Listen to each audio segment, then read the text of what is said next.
अस्सलाम वालेकुम नाज़रीन, आप देख रहे हैं प्रोग्राम सियासत और सच और मैं हूं अरसलान खालिद। आज के प्रोग्राम में मैं चाहूँगा इस वक्त जो नई तब्दीलियां और जो नई खबरें बातें हमारे सामने आ रही हैं, कुछ उस हवाले से हम बात करें। नए इत्तेहाद, नए ग्रुप बनने की, नए पॉलिटिकल पार्टी बनने की इस वक्त सारी की सारी बातें हैं। और कहीं पर कोई जहांगीर तरीन साहब के इत्तेहाद को ज्वाइन करने की बात कर रहा है, तो कोई कह रहा है कि हम किसी तरफ भी नहीं जाएंगे बल्कि हम आज़ाद हैसियत में रहेंगे। डेमोक्रेट्स खुद को कहने की बात सामने आ रही है कुछ पाकिस्तान तहरीक इंसाफ छोड़ने वाले लोगों के हवाले से। दूसरी जानिब बड़ी डेवलपमेंट ये है कि पाकिस्तान मुस्लिम लीग नवाज़ और पाकिस्तान पीपल्स पार्टी जैसे गवर्नमेंट में अलाइंस में हैं, इत्तेहाद में हैं, उनके दरमियान भी गो कि ये ख़बरें सरफेस नहीं कर रही, लेकिन मेरे ज़राए बता रहे हैं कि कुछ न कुछ मामलात ऐसे चल रहे हैं जहाँ पर तहफ़्फ़ुज़ात का इजहार किया जा रहा है। PMLN को काफ़ी तहफ़्फ़ुज़ात हैं कि आसिफ अली ज़रदारी साहब लाहौर में क्या करने जा रहे हैं, यानी कि वो पंजाब में क्या करने जा रहे हैं। आसिफ अली ज़रदारी साहब पंजाब में ख़ासे मुतहरिक हैं। कुछ मुलाकातें रिपोर्ट नहीं हुई, लेकिन वो कुछ मुलाकातें भी कर रहे हैं। इसके साथ साथ ख़बरें ये भी हैं कि वो लाहौर में एक बड़ा जलसा करने की तैयारी भी कर रहे हैं। एंड नॉट टू फॉरगेट कि पाकिस्तान पीपल्स पार्टी का वोट बैंक पंजाब में ऑलमोस्ट ख़त्म हो चुका है, ना होने के बराबर रह गया है। लेकिन माजी में भी ये कोशिशें की गई। पहले बिलावल साहब को भी पंजाब में लाहौर में भेजा गया, और अब आसिफ अली ज़रदारी साहब खुद इस पूरी तब्दील होने वाली सूरत हाल के बाद अगर लाहौर का रुख कर रहे हैं तो वो यकीनन लाहौर से या पंजाब से कुछ हासिल करना चाह रहे हैं। जबकि कहा जाता है कि एक ऐसी अलाइनमेंट और एक ऐसी सेटलमेंट हो चुकी हुई है जहाँ पर PMLN सिंध की तरफ नहीं जाती और पीपल्स पार्टी पंजाब की तरफ नहीं आती। तो ऐसा पैगाम भी पहुँचाया गया है आसिफ अली ज़रदारी साहब को और पाकिस्तान पीपल्स पार्टी को कि ठीक है, अगर आप पंजाब में आके सियासत में मुतहरिक हो रहे हैं तो फिर PMLN भी सिंध का रुख करेगी। तो ये अंदर की कुछ ख़बरें हैं जो इस वक्त हमारे सामने हैं। लेकिन साथ साथ ये कहा जा रहा है कि ग्रैंड डायलॉग के बग़ैर इंतखाबात होने से कोई फ़ायदा नहीं होगा, और इंतखाबात को डिले करना भी किसी मसले का हल नहीं है। जिस तरह सूबाई असम्बलियों के इंतखाबात डिले किए गए, अब अगर कौमी सतह पर भी इंतखाबात को डिले करने का कोई सोच रहा है तो इससे कोई फ़ायदा नहीं होगा। और ये साबिक़ वज़ीर-ए-आज़म पाकिस्तान मुस्लिम लीग नून के रहनुमा शाहिद खाकान अब्बासी साहब कह रहे हैं। There is a lot of uncertainty around. इस वक्त चीज़ें बिल्कुल वाज़ेह नहीं हैं, किसी को नहीं पता कि क्या नए इत्तेहाद बनेंगे, किस पार्टी का क्या मुस्तकबिल होगा, कौन किस तरह से इलेक्शंस में जाएगा और इलेक्शन कब होंगे। अब इस वक्त की अहम ज़रूरत है कि एक स्टेबिलिटी हमें मिले, क्लैरिटी हमें मिले, जो हमें नहीं अब तक मिल पाई। और उसके साथ साथ मईशत का संभलना एक बहुत बड़ा चैलेंज है। रिकॉर्ड महंगाई है, 38% का फिगर नोट हुआ इसी हफ्ते के दौरान, और जो इजाफा है कीमतों में वो बेतहाशा है। इन तमाम चैलेंजेस से निमटना, फिर इंतखाबात में जाना, फिर क्या इत्तेहाद बनना, ये वो तमाम तर चीज़ें हैं और आगे की एक सूरत हाल है मैं चाहूँगा जिस पर आज के प्रोग्राम में हम तफसील से बात करेंगे। गेस्ट पार्टिसिपेंट्स का तारुफ कराता चलूँ। प्रोग्राम में हमें ज्वाइन कर रहे हैं हसन रज़ा पाशा साहब, सीनियर कानूनदान है। बहुत शुक्रिया सर आपके वक्त का। वजाद मसूद साहब हमारे साथ प्रोग्राम में मौजूद हैं, सीनियर तज्ज़ियाकार हैं, सीनियर कॉलम निगार हैं। बहुत शुक्रिया सर आपके वक्त का। ब्रिगेडियर रिटायर्ड हारिस नवाज़ साहब भी सीनियर तज्ज़ियाकार हैं, हमें प्रोग्राम में ज्वाइन कर रहे हैं। पाशा साहब, गुफ्तगू का आगाज़ आपसे करते हुए कैसे देखते हैं सर? एक तो सबसे पहले मैं टू बिगिन विद जो एक और बड़ी खबर है वो 190 मिलियन पाउंड्स का केस है। 22 अहम सियासी रहनुमाओं के हवाले से उसकी तहकीकात हैं, जो वफाकी काबीना में लोग शरीक रहे। इस केस को कितना मजबूत देखते हैं आप, और इसका कंक्लूजन किस तरह का देखते हैं आप? किस तरफ इसको बढ़ता हुआ आने वाले दिनों में आप देख रहे हैं? सलाम साहब, जहाँ तक मेरा ख्याल है इस वक्त तक जितने भी केसेस पे बनाए गए हैं उनमें ये कदरे मजबूत केस तस्वर किया जाता है। और दूसरा केस तो शाखाना वाला केस है। इस केस में आपको याद होगा कि इसकी तहकीकात शुरू होने से पहले कुछ वज़रा ने ये कहा था कि बंद लिफाफा था और हमें नहीं बताया गया कि इसमें क्या है। और देखें, मुस्तफ़ा एपिक्स केस में ये होल्ड किया गया सुप्रीम कोर्ट ऑफ पाकिस्तान की जानब से कि chief executive means the entire cabinet और तमाम कैबिनेट इसकी जिम्मेदार होगी। और इसी वजह से आपने देखा होगा कि इलेक्शन वाले मामलात में मौजूदा जो वज़ीर आज़म साहब हैं उन्होंने पूरी कैबिनेट को ऑन बोर्ड लिया और उन्होंने कहा कि जिम्मेदारी सिर्फ मेरी नहीं आपकी भी है, और कैबिनेट ने अपने कंधों पे सारा बोझ लिया। तो अब सूरत हाल इस तरह बनती जा रही है कि ये जो केस है, ये केस इसकी कड़ियां आपस में मिलती जा रही हैं। अब देखिए, उनमें से कुछ वज़रा PTI को छोड़ चुके हैं ये अलग मसला है कि किस अंदाज में छोड़ा, कोई दबाव था, प्रेशर था या कोई और ऐसी बात। तो ये उनके छोड़ने से पहले जो उनकी स्टेटमेंट्स हैं, मैं उनकी बात कर रहा हूं कि उन्होंने इनके अपनी राय देने के जो है वो उस पे उन्होंने ये बताया कि हमने इस पे राय नहीं दी, और वो कैटेगरिकली ये कहते रहे कि हमारे सामने ना ये लिफाफा खोला गया और ना ही इसमें बताया गया कि इसमें क्या है। ये या तो प्राइम मिनिस्टर को पता था और या वो जो उनके उस वक्त के मुशीर थे नैब के वो शहजाद अकबर साहब, उनको पता था। और उसमें यह भी बताया जा रहा है कि शहजाद अकबर साहब ने भी इसमें 2 अरब रुपए अपनी जेब में लिए और जेब गर्म की है। तो मेरा ख्याल है कि आज एक और खबर मैंने देखी है इसी केस के हवाले से कि मोहतरमा बुशरा बीबी साहबा का नाम बतौर गवाह आ रहा है, क्योंकि उनको जो नोटिस नैब ने दिया है बतौर मुल्जमा नहीं दिया, बतौर विटनेस दिया है। तो ये बड़ी अजीब सी बात मुझे लग रही है। यानी कि आपको ये केस बाकी केसेस की निस्बत मजबूत केस नज़र आ रहा है, और जी यकीनन इसकी तहकीकात होंगी और तमाम नाम सामने आएंगे, चीज़ें ज़रूर सामने आएंगी। मैं आगे बढ़ते हुए वजाहत मसूद साहब, मुझे ये बताइएगा कि पंजाब इस वक्त फोकस है और हमेशा से रहा है, क्यों ना हो, क्या समझते हैं कुछ गेन कर पाएगी पाकिस्तान पीपल्स पार्टी, आसिफ अली जरदारी साहब की वहाँ की मौजूदगी, कुछ मामलात पीपल्स पार्टी के लिए कुछ अपना खोया हुआ वोट बैंक दोबारा से हासिल कर पाएंगे, या देर हो गई, अब आगे जा चुका वो वोटर और सपोर्टर जो कभी पीपल्स पार्टी का हुआ करता था? अरसलान साहब, सियासी जमातें इस तरह से ख़त्म नहीं हुआ करती। हमारा एक वफाक है, और ये समझना कि मुस्लिम लीग नून जो है वो सिंध में नहीं जाएगी, भाई क्यों नहीं जाएगी? एक सियासी जमात है, उसे हक है मुल्क के हर हिस्से में जाने का। पीपल्स पार्टी पंजाब में नहीं आएगी, भाई क्यों नहीं आएगी? उन्हें हक है यहाँ आएँ और लोगों के सामने अपनी राय रखें, और अगर लोग उन्हें वोट देते हैं तो ये उनका लेजिटिमेट डेमोक्रेटिक राइट है। मेरी राय में एक तो ये कि ये मामला बढ़ेगा नहीं। पीपल्स पार्टी पहले भी माजी में भी साउथ में वोट लिया करती थी, उनका कुछ वोट बैंक वहाँ मौजूद है। कुछ इलेक्टेबल्स आएंगे तो उम्मीद है मेरी राय में डबल डिजिट तक, उससे थोड़ा ऊपर नीचे पीपल्स पार्टी करेगी। वो बहुत बड़ा डेंट नहीं होगा मुस्लिम लीग नवाज़ के लिए। इसी तरह मुस्लिम लीग नवाज़ अगर सिंध में जाती भी है तो कोई 1, 2, 4 सीटें हासिल कर सकती है। कराची में उनके लिए उम्मीद हो सकती है। ये कोई अहम या बड़ी बात नहीं है। अहम बात यह है कि ये जो एक अंडरस्टैंडिंग दो बड़ी सियासी जमातों में पैदा हुई है, चली तो वो चार्ट ऑफ डेमोक्रेसी से चली आ रही थी, लेकिन बीच में ज़ाहिर है सियासत बहुत उतार चढ़ाव से गुजरती है। पिछला जो 1.5 साल गुजरा है, छोटी मोटी बातों को छोड़ के वो अच्छे तरीके से चले हैं। मेरी राय में आगे भी ये इत्तेहाद इसलिए भी कायम रहेगा कि पीपल्स पार्टी और मुस्लिम लीग में अगर ख़ासमाना हॉस्टाइल डिस्कोर्स होता है इंतखाबी मुहिम के दौरान, तो इससे फ़ायदा जो है वो इससे इन दोनों जमातों से बाहर की जो कुव्वतें हैं उन्हें होगा। इस वक्त सबसे बड़ी कमज़ोरी जो जहांगीर तरीन ग्रुप की है वो ये है कि उनका अपना वोट बैंक नहीं है। सिर्फ इलेक्टेबल के बल पे आप इंतखाब नहीं जीत सकते। जहांगीर तरीन साहब इलेक्शन हारे हुए भी हैं, और में से बहुत से लोग जो जा रहे हैं ये कौमी मंसर के लोग नहीं हैं, ये अपने हलकों के लोग हैं। किसी बड़ी सियासी जमात की आशीर्वाद के बगैर ये आगे नहीं बढ़ सकते। जो हैसियत थी वो एक रैलिंग पॉइंट की थी, जिस पे ये लोग आए तो उनको सियासत में जो है वो अपनी जगह बनाने का मौका मिला था।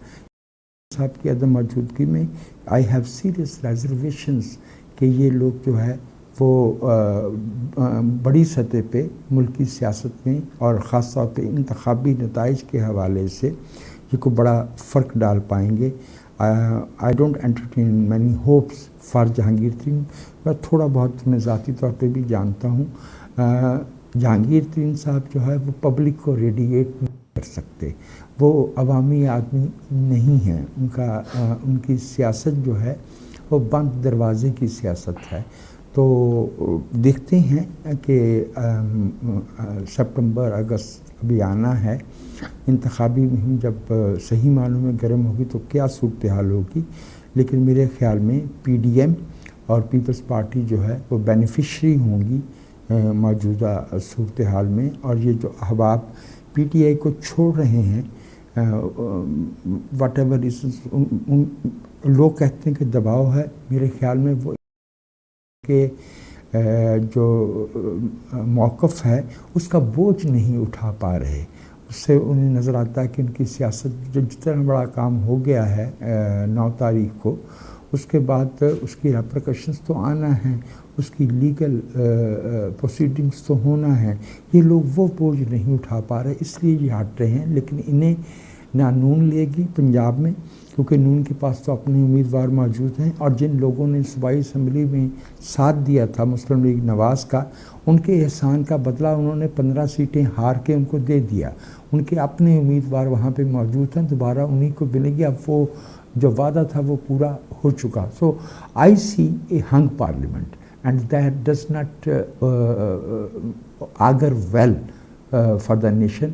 आप जिस इस्तेहकाम की तरफ अभी इशारा फरमा रहे थे, एक हंग पार्लियामेंट की सूरत में शायद वो कौम के हिस्से में नहीं आ पाए मौजूदा मुआशी सूरत हाल। एक हंग पार्लियामेंट बनती हुई वाज़े तौर पर नज़र आ रही है, बट उससे पहला सवाल ये है कि वो पार्लियामेंट किसी इंतखाबात के नतीजे में बनेगी, और वो इंतखाबात कब होंगे nobody is sure about it. गुफ्तगू का सिलसिला जारी है, एक ब्रेक की जाने बढ़ेंगे। ब्रेक से वापस आकर मज़ीद बात करते हैं साथ।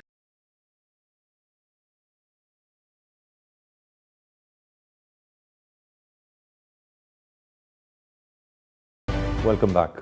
ब्रिगेड साहब, आपसे जानना चाहूँगा सर एक और चीज़, एक और नुक्ता। इस वक्त बहुत सारा प्रोपेगेंडा आज से नहीं हो रहा, ये तो बहुत पहले से होता आ रहा है, और उसी का एक नतीजा था कि हमने 9 मई जैसा एक स्याह दिन पाकिस्तान की तारीख में देखा।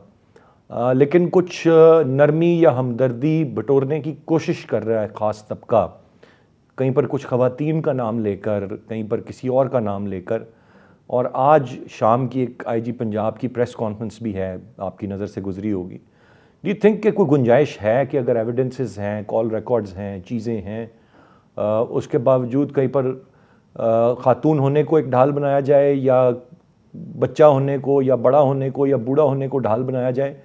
अगर कोई जो मुलव्विस था 9 मई के वाक़यात में, या जिस तरह डील किया जा रहा है उनको, इसी तरह रियासत को डील करना चाहिए उनके साथ? देखिए अरसलान, बात यह है कि जिन्होंने गलती की है, ख़ास तौर पे जो प्लानर से और एग्जीक्यूटर से, जिन्होंने सबको उकसाया, इख्तियाल दिलाया, वो तो पनिशमेंट उनको ज़रूर मिलनी चाहिए। क्योंकि ये एक्सेप्टेबल है 9 मई को जो कुछ हुआ, जैसे हुआ, और जो आपके पॉलिटिकल पार्टी के चेयरमैन ने जिस तरीके से नैरेटिव बिल्ड किया, फिर उसका ब्रेन वॉश यूज़ का करके नौजवानों का उनके आपने पोल्यूट माइंड किया, और फिर जाके 9 मई को कल्मिनेट हुआ। लेकिन इसमें पॉइंट ऑफ व्यू ये है कि बिल्कुल सजा देनी चाहिए, लेकिन जो हम शर्मीन के अलावा अगर वो ख़वातीन जिनका कम रोल है और वो फर्स्ट टाइम ऑफेंस किया है, बहकावे में आ गई हैं, तो मेरे ख्याल में उनके लिए स्टेट को ये देखना चाहिए कि उनके बच्चे अगर हैं छोटे, उन्होंने गलतियाँ की हैं, मैं नाम टॉकिंग और मेन प्लान एग्जीक्यूटर के लिए, तो उनको नरम गुस्सा रखना चाहिए। लेकिन साथ मेरा आईजी पुलिस अभी प्रेस कॉन्फ्रेंस कर रहे थे, मुझे इन पे हैरानी हो रही थी, ये डॉक्टर उस्मान की आईजी को किसने इसको बनाया? मुझे एक बात बताएं, आप कह रहे हैं ये 8 को मैं पता ये हो रहा था, ये what the hell you made friends. आपने इसके लिए अपने टारगेट, आपने जब इमरान को पकड़ा गया तो यू मस्ट हैव रियलाइज कि ये चीज़ें हो सकती हैं, ये टारगेट्स हैं, इनको हमने प्रोटेक्ट करना है। Why didn't you protect, why didn't you allow to happen? इस बात का मुझे अभी तक जवाब समझ नहीं आता कि आपने रेडियो पाकिस्तान को क्यों जाने दिया, आपने कंटोनमेंट के अंदर क्यों नहीं आपने पैशुरू में उनको रोका? ये तो आपका काम था करने के लिए। एंड देन यू वांटेड कि अगर वो जाके सब कुछ कर, जो आप कह रहे हैं कि अगर जाते तो फिर उनकी असलियत पता चलती, तो आपने नुकसान कर लिया, तो ये कि कौन रिस्पॉन्सिबल है? Who is responsible? He is the person who responsible इन पंजाब। इसलिए मैं कहता हूँ कि ये चीज़ें इस तरह नहीं करें। आप जो कर रहे हैं ये बड़ा नुकसानदेह मुल्क के लिए। जितनी भी पार्टी ने गलती की है, मैं कहता हूँ उनको नहीं, ख़ास तौर पर लीडर की गलती है। लीडर के में गट्स होने चाहिए थे कि वो आता कौम के सामने कहता आई एम ए लीडर, मैं फुल रिस्पॉन्सिबिलिटी लेता हूँ, ये जो कुछ हो गया मेरी गलती है, आई ओन इट, और लीडर को रिस्पॉन्सिबिलिटी लेनी चाहिए। आप रिस्पॉन्सिबिलिटी किसी और पे नहीं डाल सकते। यहाँ पर आपकी लीडरशिप आती है, पता चलती है कि आप में हिम्मत नहीं है और आप चुप के बैठ गए, that is not desired and it is unacceptable.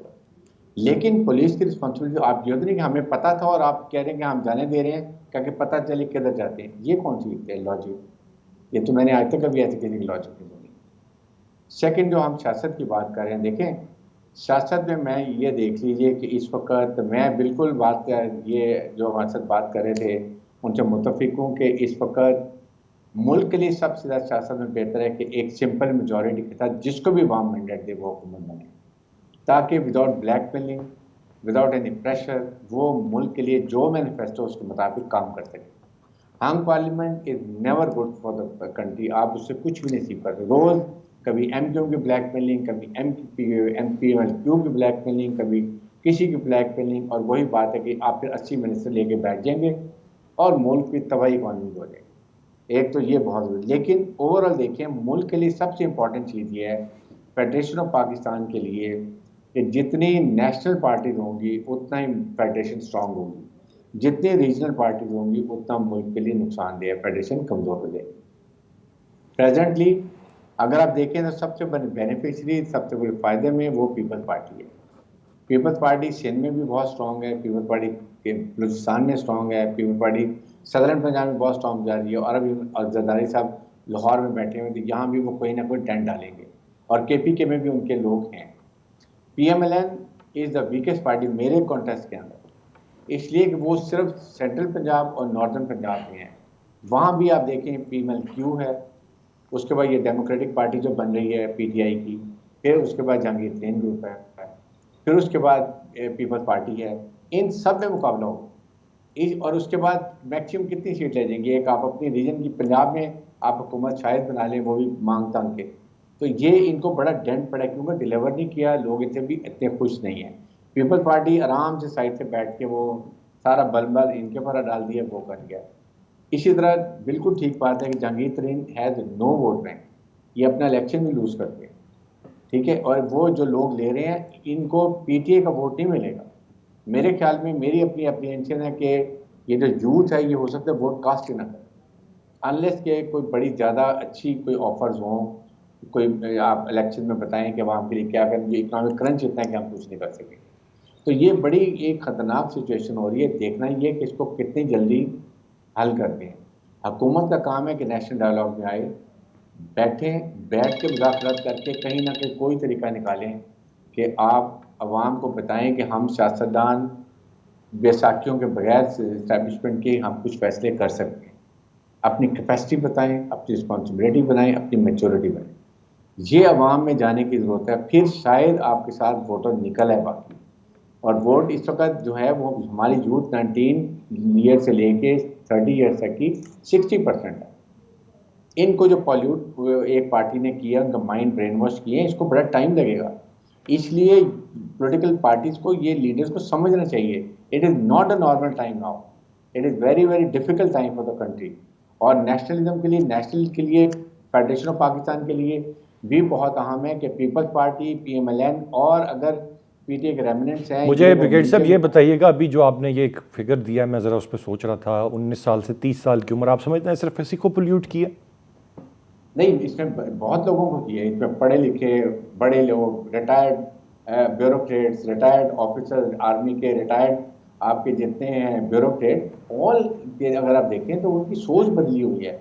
इसलिए you need some time to उनको ठीक करें, ये बहुत ज़रूरी है। उसके लिए ये अभी आप देखें ना, मुझे बताएं कि आपने पिछले 3-4 महीने में जो हमारी इकॉनमी का हाल है, क्या आपने कैबिनेट मीटिंग में या पार्लियामेंट के ज्वाइंट सेशन में या नॉर्मल सेशन में अवाम के लिए किसी को बोलते देखा है?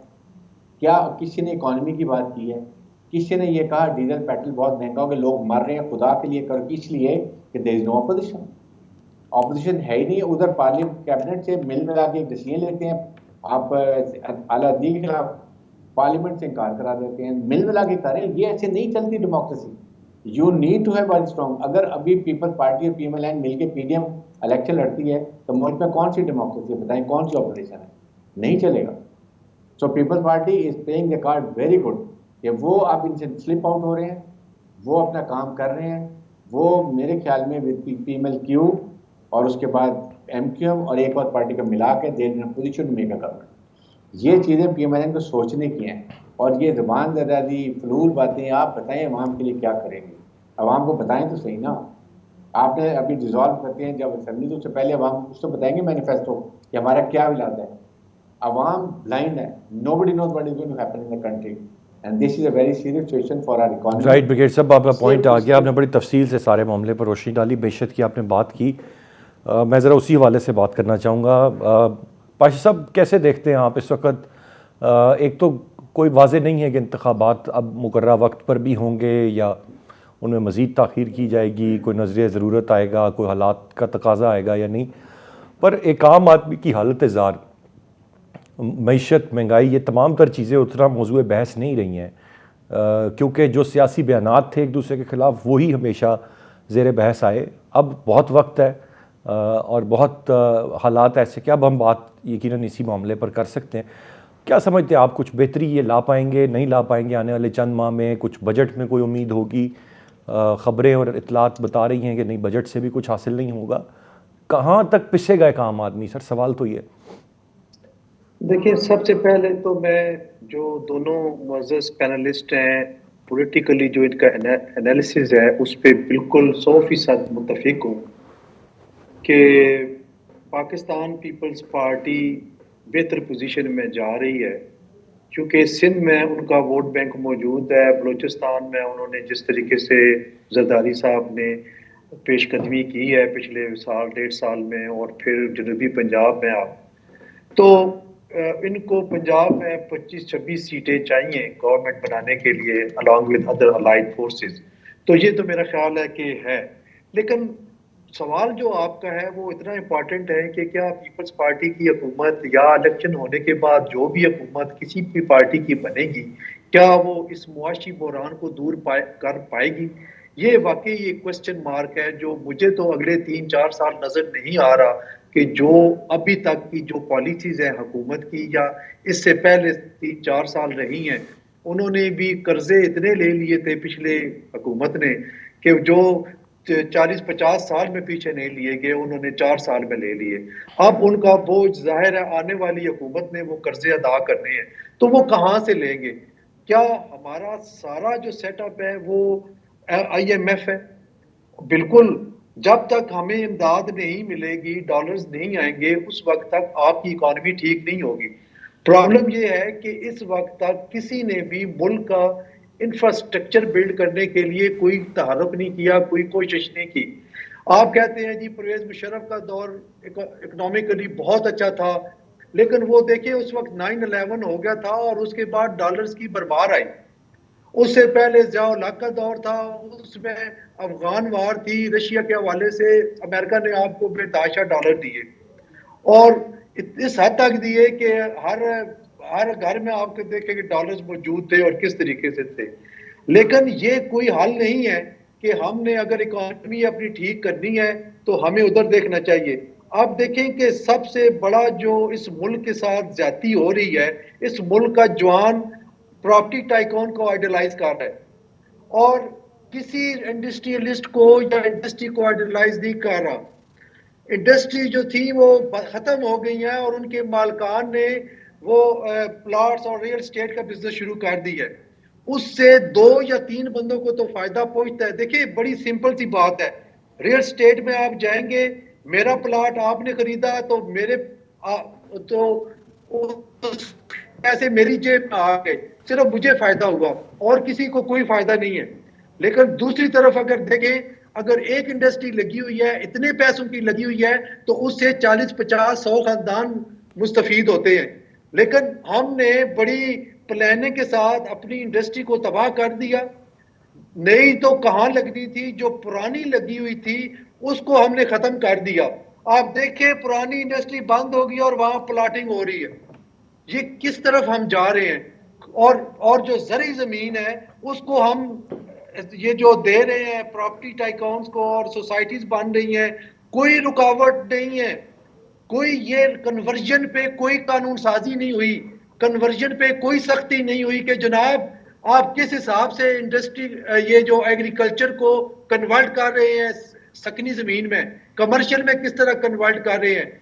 सारे प्रॉब्लम्स ये है कि आज आपका ज़री मुल्क होने के बावजूद गंदम आपको इंपोर्ट करनी पड़ती है, आपको इंडस्ट्री में ना होने की वजह से हर चीज इंपोर्ट करनी पड़ती है और आपका ज़र मुबादला बाहर जा रहा है। मुझे अगले 4-5 साल भी क्या 10 साल भी, सॉरी टू से, इंतहाई दुख के साथ ये कह रहा हूँ, इकोनॉमी ठीक होने का मुझे नजर नहीं आ रहा। आप कर्जों पे रिलाई करेंगे, आपका सारा रिलायंस कर्जों पे है, कर्जे आएंगे, बजट देंगे आप और खसारा बढ़ती जाएगा और महंगाई आम आवाम पिसती जाएगी। बड़ा मैं ऑप्टिमिस्टिक हुआ करता था, लेकिन अब जो सूरत हाल है मैं इतना शदीद इस हिसाब से मैं ज़हनी तौर पे पुरानी कैफियत में हूँ कि ये शायद हम ठीक नहीं कर पाएंगे। हुकूमतें आ रही हैं, जुमलेबाजी फिक्रे कसे जा रहे हैं, वक्ती तौर पे एक ऊपर आ जाता है दूसरा नीचे, अगले दिन दूसरा नीचे वाला ऊपर आ जाता है, और ये रोज कोई ना कोई धमाका हो रहा है कि या फलां ने ये स्टेटमेंट दे दी, फलां प्रेस कॉन्फ्रेंस कर दी, लेकिन प्रैक्टिकली अगर देखा जाए तो हमें कोई चीज, कोई पॉजिटिव चीज नहीं नजर आ रही। अब जिस तरह जनाब वजाहत मसूद साहब ने फरमाया, ग्रैंड डायलॉग जरूरी है, सारी पॉलिटिकल पार्टीज बैठे और चंद ऐसी हकीकतें हैं जिनको तस्लीम करना चाहिए, जो पॉलिटिकली हकीकतें हैं उनको तस्लीम करते हुए सब बैठे और इस मुल्क के लिए एक ग्रैंड डायलॉग बहरहाल वक्त की जरूरत है जो होना चाहिए। राइट सर, गुफ्तगू का सिलसिला जारी है, एक ब्रेक की जाने बढ़ेंगे, ब्रेक से वापस आकर मजीद बात करते हैं, साथ रहिए।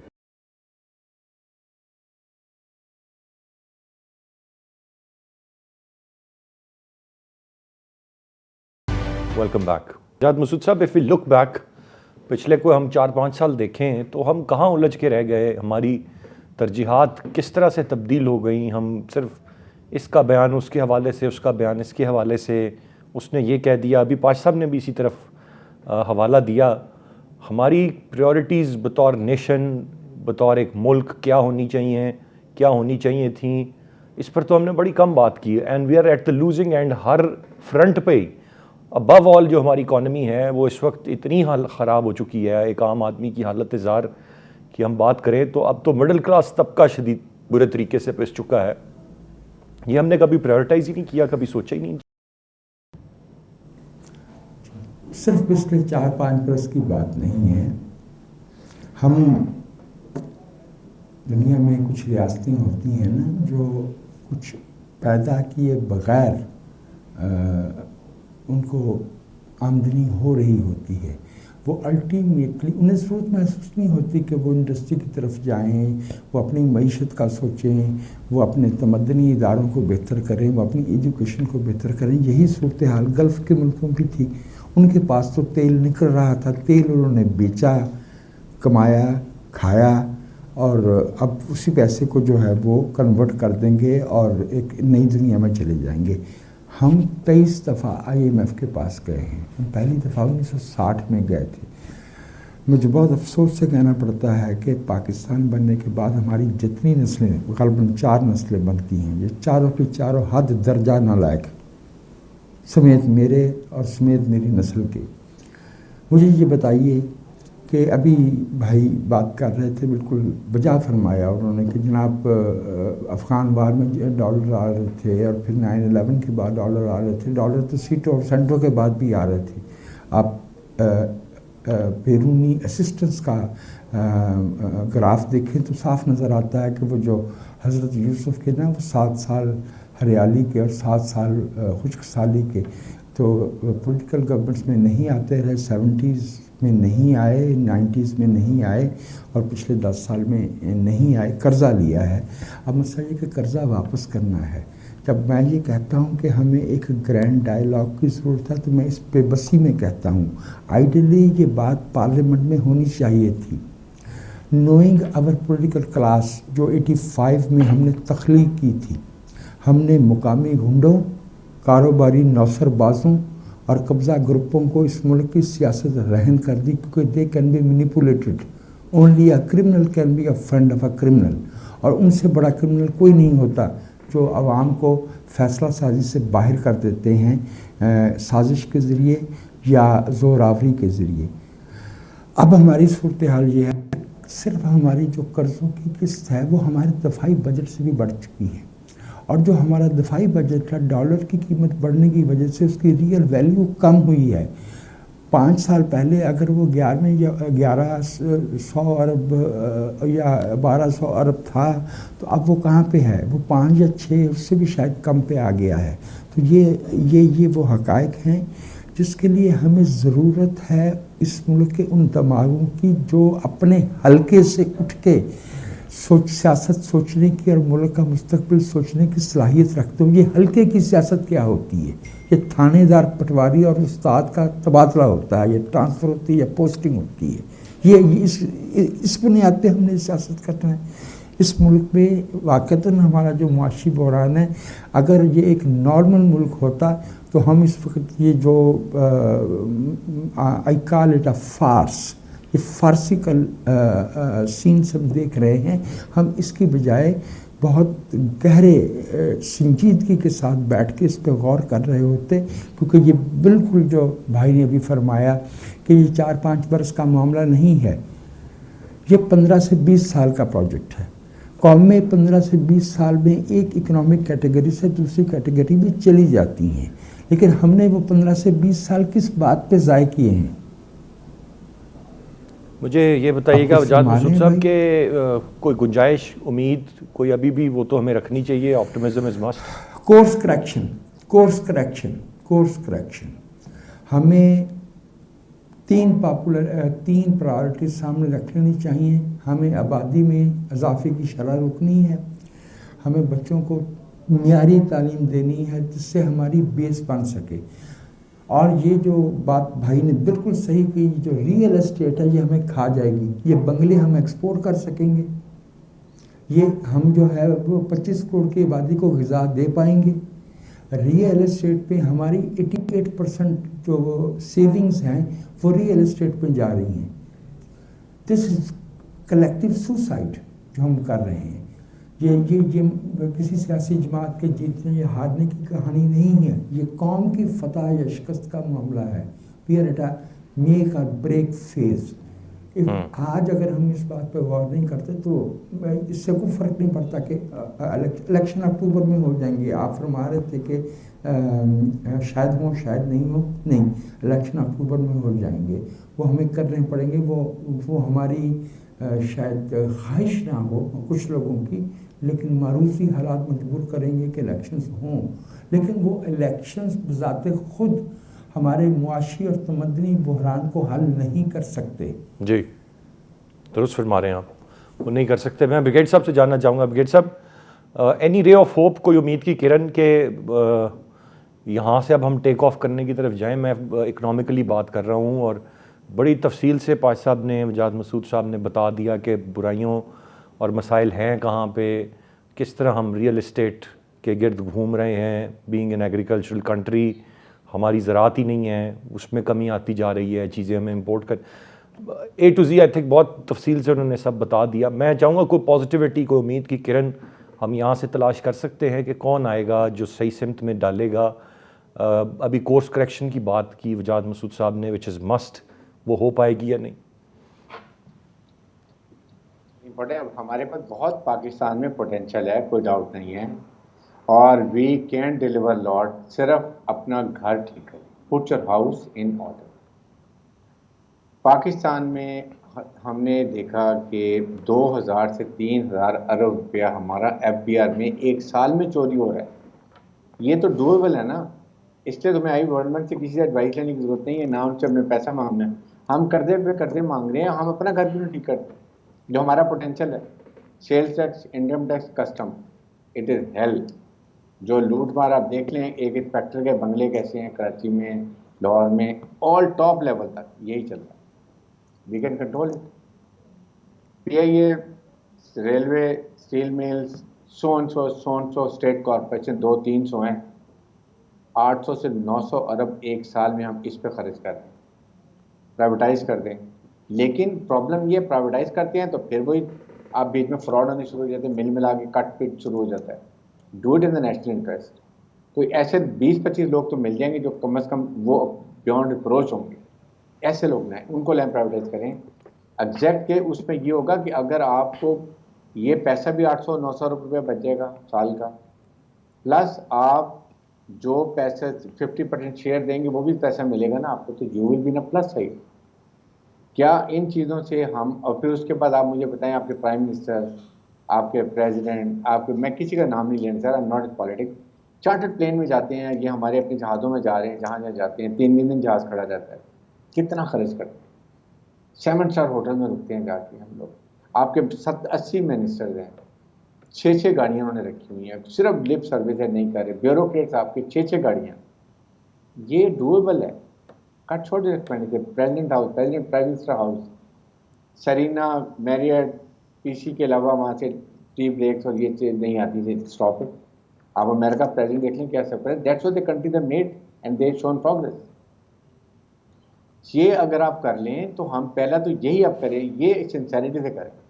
2000 अरब का मतलब है तकरीबन 6-7 बिलियन डॉलर्स, 800-900 अरब मीन तो 3 कम से कम बिलियन डॉलर्स।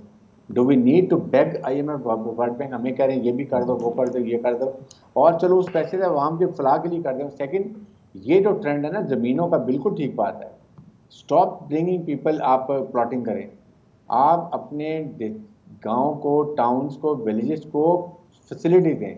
क्या चाहिए वहाँ पर, रोड, हॉस्पिटल, इंडस्ट्री, एजुकेशन दे दें। देखें कौन आएगा शहरों में, कोई भी नहीं आएगा। नोबडी वुड लाइक के कसूर से आएगा और लाहौर के रह जाएगा।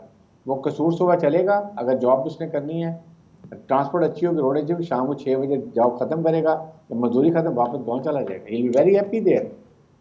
ये चीज़ें नहीं सोचते। सोचना क्या है, उसने गाली, उसको गाली, उसने ही चोर दिया, वो डाकू है, ये चोर है, ये तोशा खाना है, ये फलां बस स्टॉप। ये डूएबल है, आप अवाम क्यों सिलेक्ट करते हैं, ये मैं बात कर रहा हूँ। ये डूएबल है, it is not difficult. You're absolutely right, sir. ये बहुत बेसिक करेक्शंस करेक्शंस हैं जो कि हम कर सकते हैं, करनी चाहिए, और आगाज़ तो कहीं ना कहीं से करना चाहिए ना, फिर बाकी तो चीज़ों पे हम सोच सकते हैं। उम्मीद करते हैं जी कि चीज़ें बेहतरी की जानिब जाएं, और इस वक्त सियासत एक तरफ, मामलात एक तरफ, एक आम आदमी को उसकी हालत ज़ार की फ़िक्र है। उम्मीद करते हैं उसमें आने वाले दिनों में बेहतरी आ सके। आज के प्रोग्राम से इतने ही। अरसलान खालिद को इजाज़त दीजिए, अल्लाह ने के पास।